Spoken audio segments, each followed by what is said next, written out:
Well, ladies, I, yeah, I just spent the last hour looking through this thing. Dang lucky she didn't start up on fire. It was close. I just shucked a bearing, heard a crazy loud noise, and I'm like, where the heck is that coming from? I got, maybe a half a bale in there right now. Looked over the whole thing in the field for, yeah, like I said, about the last hour. And nothing. I called the dealer, called the dealer, called the dealer. Like, where the heck could this bearing even be? Well, come to find out, she's down in there a little ways. She's gone. She's donezo. Kaput. So, until they get the bearing ordered and here, I'm kind of euchred. But, like I said, I called them and they're like, hey, we're bringing out your unit. We want you to demo this. We're going to give it to you. Get making it. And I'm like, no, I don't want a square baler. Do not want a square baler. I'm round bales. Like, I'm set up for round bales. They go, oh no, you'll like this. Just give it a shot. It's a Kuhn square baler, and they brought me the little grabber getter stacker thingy. I don't know.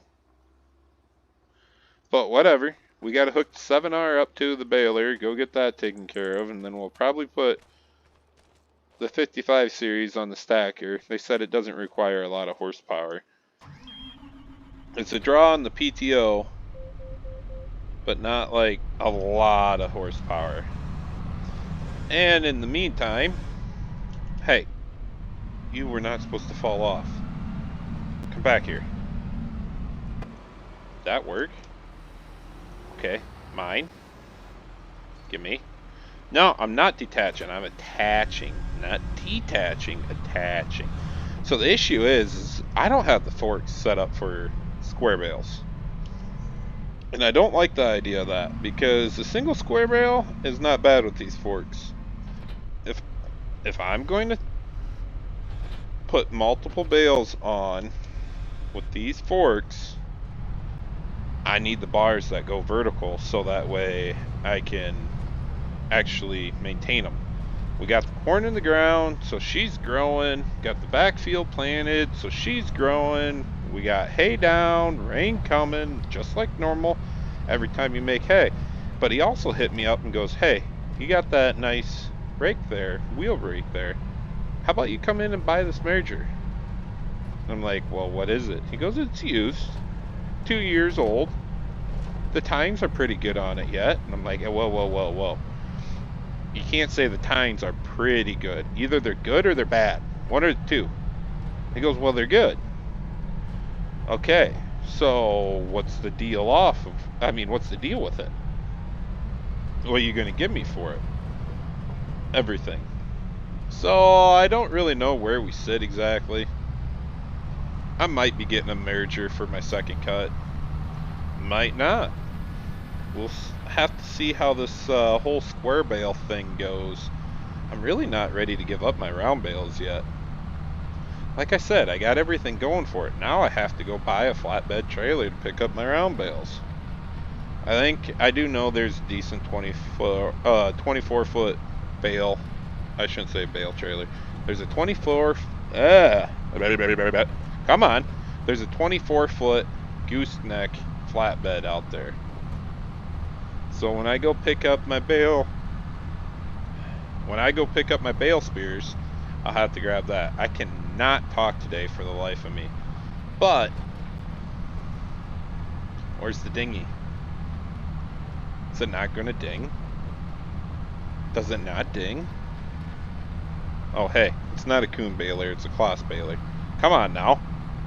Should have known that by the colors. I don't know, we were talking about so many dang balers. They just didn't have any of the big round balers. So I said, no, I'm not doing smaller rounds. And he goes, well, the square baler. Alright, whatever. I want to keep her large bales and everything. This go around, I don't even think I'm going to really keep these bales.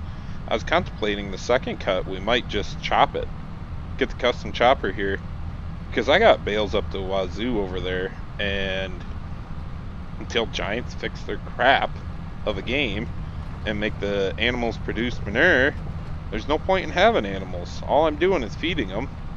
What, I'm going to sell them at the end for a little bit of profit rather than fertilizing all my fields. But here we are. This is okay. I don't know how I feel about this yet, but we're just driving. I mean, I suppose there's going to be an alarm go off if anything happens, right? I don't have to worry about unloading a certain angle. I don't have to worry about stopping and waiting for them to tie. I don't have to worry about, yeah, like I said, unloading them at a certain angle. I don't know. I do not know. Although, one issue here, ladies, because I turned the HUD off.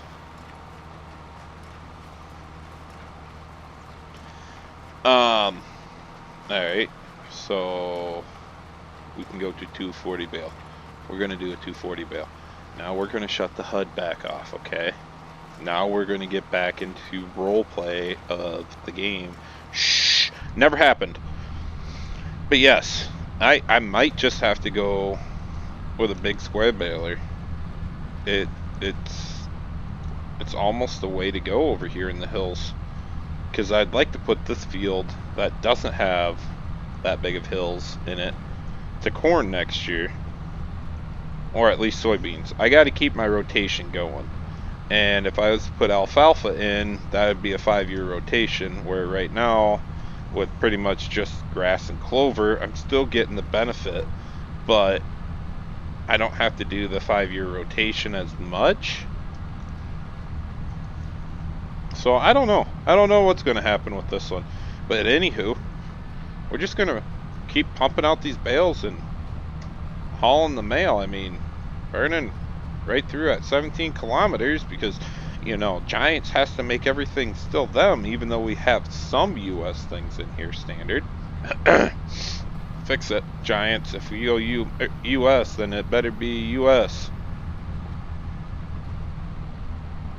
Alright, ladies, we're about done with this. I mean, square bales are nice. You know. So the dealer called me back and he said he really wants this 7R. Yep. 10 hours on it. He absolutely wants it. And I'm like, what am I going to get in return? Like, it's my 7R. Loader tractor, nice bale spear, everything. I mean, my everything is set around this tractor. I can't even remember what horse it's running at right now. I'd have to look at the sheet. I don't really care about that because I had my entire farm set around this tractor. He said, hear me out, he said he has an 8R fully loaded and it would hook to my Diegelman blade. And I go, what's fully loaded? I mean, come on, man. Like, you got to be better at it than that, right? You're not much of a salesman if you just say fully loaded. That, in the car world, truck world, that just means leather inside and crap like that. He goes, no. It has rear duals with weights, front duals, full rack of weights up there, plus an 840 loader to go with it.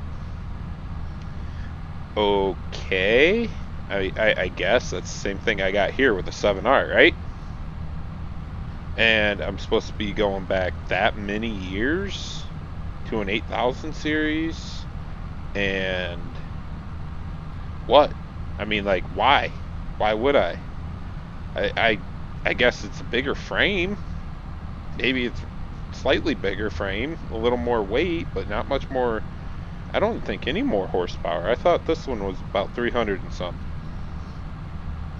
So with the little bit of drama and everything going on, he told me that he would just write everything off for the square baler, plus fixing my Vermeer round baler, even though they're not a Vermeer dealer. They are a John Deere dealer, but that isn't their main tractor. That's the funny part. They have the John Deere connection, but they're not really John Deere. So I'll give it a shot. We'll see what comes up about it. And I mean, for leasing and everything, and I am kind of leaning towards a square baler, but at the same time, he wants to fix my Vermeer. It's better than just trading off a broken round baler. I don't know. It's still not enough. To me, it's not enough. So I'm torn. I'm torn what to do here. But I really do think I'm going to have to get myself a 8000 series. I mean, duals all the way around. I mean, traction for days in these hills. And possibly not have to worry about a rental or a lease. So we're going to go up and get my 55 series tractor, hook it up to the stacker, and see how this goes. I think I made about 50 bales. Ooh, I was right without even looking at it. 47 bales is what I made out of this. So we will kind of get back to it and see what happens with the whole 8000 series. I'm not sure yet. I'm still torn. I don't have anything crazy, but the weight of a 8000 series is a lot more than the 7R. So I'm going to be able to pull these hills with more traction, which is kind of nerve-wracking because more traction, more weight equals more horsepower that you need. And I'm nervous with the gravity wagons and a 8000 series. Then you got to think about my manure spreader. I'm still worried about that one also.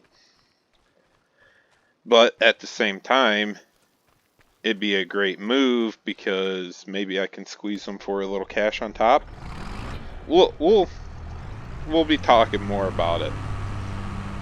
So I may have done a thing there and forgot about the other stupid stacker being for the small squares, which if I would have known that, I would have got a small square baler. I just didn't pay attention, didn't think about it.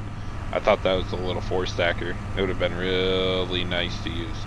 But anyways, yes, I'm just letting the dealer think he's selling me things. Yes, he wants my 7R. I'm sure he's already got the damn thing sold. Go figure, right? They're getting pain in the butt. He took that 8000 in on a trade-in and told the guy he'd get him a 7R. Having a hard time trying to find one. So with everything like that being said, we are just letting him think he's got us in the bag. I don't really need to get rid of it. What I want is a 8000 series. What I need is to just keep the 7R and run the dang thing. But she's worth a lot of money. A fully loaded 8000 series, duals, front, back, weight, front, back. I think it's going to work out. I think. If I can get him to give me some cash, then we will be just fine. Doubt he's going to give me any cash, but we're going to definitely try. So we're going to get these bales all stacked up, and I have to run down there to get the bale forks to move squares around anyways. So we are going to go take a look at this 8000 series eventually when I take the baler back. He said not to worry about this one.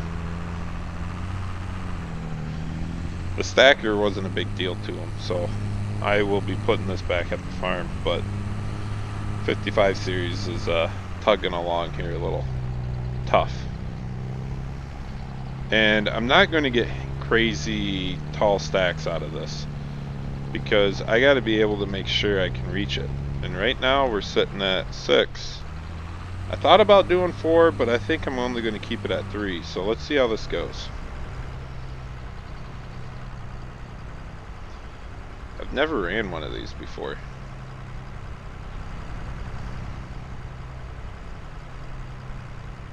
Okay, that's a little interesting. Oh, pull forwards, forwards. I don't think that'll be bad. I think we'll do 3 because that's pushing the limits on the flat deck trailer too. So we'll do 6 total bales on this and we'll be unloading. We'll see how it goes. Oh hey, forgot to put it down. There we go. But yeah, it's going to take me a bit, so we'll see what happens out of this. I don't know if this video is going to be cutting off right here or when we get to the dealer or what, but we definitely gotta figure out how I'm doing my videos from now on. And I gotta be careful on where I make my stacks, so I think I'm just gonna nudge them with the front tire a little bit and pull them over. Seems to be working alright. Come on, come on. There we go. Now just turn the other way. Yep, got it. That's working pretty good because I got to be careful on where I put these stacks on the hills like this. They're still square bales, but they're still going to fall over. I mean, let's be real here. And then I can bring my truck trailer and tractor out here and load them up, get them to the sale quick, and trust me,